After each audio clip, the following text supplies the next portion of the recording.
one when she threatened to quit had they reluctantly permitted her to take on cases of her own. Even then, she got only the legal scut work: probate, real estate, income taxes, all the stuff nobody else wanted. But Etheline didn't mind. She was like a spurned lover who, deep into middle age, had been accepted by the object of her affection. It was all she'd ever wanted. When Colin was young, his mother took him along to county courthouses, where he sat in the dim old courtrooms, mesmerized by adoption or divorce proceedings. When he was a little older, she put him to work, copying ancient deeds from dusty volumes. Now and again, she took him to the firm's State Street offices, where he watched the solemn partners in conference.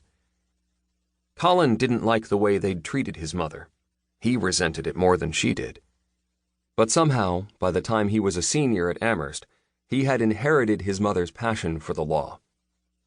He was very good at it. His first year at Harvard, he'd ranked 6th in a class of 550, thereby earning election to the Law Review. Later, he became Supreme Court Note Editor, the second-ranking position in the journal's hierarchy. Colin spent 40 hours a week at the Review. His office there was crammed with copies of U.S. Law Week, manuscripts, green, pink, and blue galleys, law books, sandwich wrappings, coffee cups, and aspirin. One day, his wife, Joan, asked with a wry grin whether he wanted his breakfast served there, too. But such labors were well worth it. For the Law Review unrolled a crimson carpet through a lawyer's life, bringing with it prime clerkships, offers from prestigious law firms, and ultimately partnerships worth 6 figures a year, professorships at the best law schools, judgeships right up to the Supreme Court. The Review boasted such alumni as Felix Frankfurter, Dean Acheson, Elliot Richardson, Joseph Califano, and Archibald MacLeish. It was a ticket of admission to the American establishment. The trouble was, Colin didn't know whether he wanted to join such an establishment, one which had drawn the country into a terrible war, stirring dissent across the land that spring. He was no radical. Having grown to political consciousness in the Massachusetts of John Fitzgerald Kennedy, he had modeled himself on that young paragon. Idealistic and energetic, but cool and ironic. In October 1963, during Colin's junior year at Amherst, Kennedy had come to dedicate the college's new Robert Frost Library, receive an honorary degree, and deliver one of his most stirring addresses. "What good is a great private college unless it serves a great national purpose?"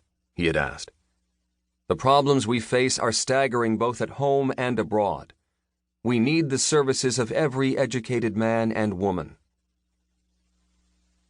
The president's visit was marred by what for those days was a most unusual incident. 60 students and junior faculty stood through the speech with placards calling for a civil rights law in '63. Dressed neatly in ties and jackets, they uttered not a word during the proceedings. But even this most discreet of demonstrations had been widely denounced as ridiculous and unbecoming the dignity of Amherst. Colin Diver shared that view. He couldn't imagine why anyone would want to embarrass America's bold new leader. A month later, Kennedy was dead in Dallas.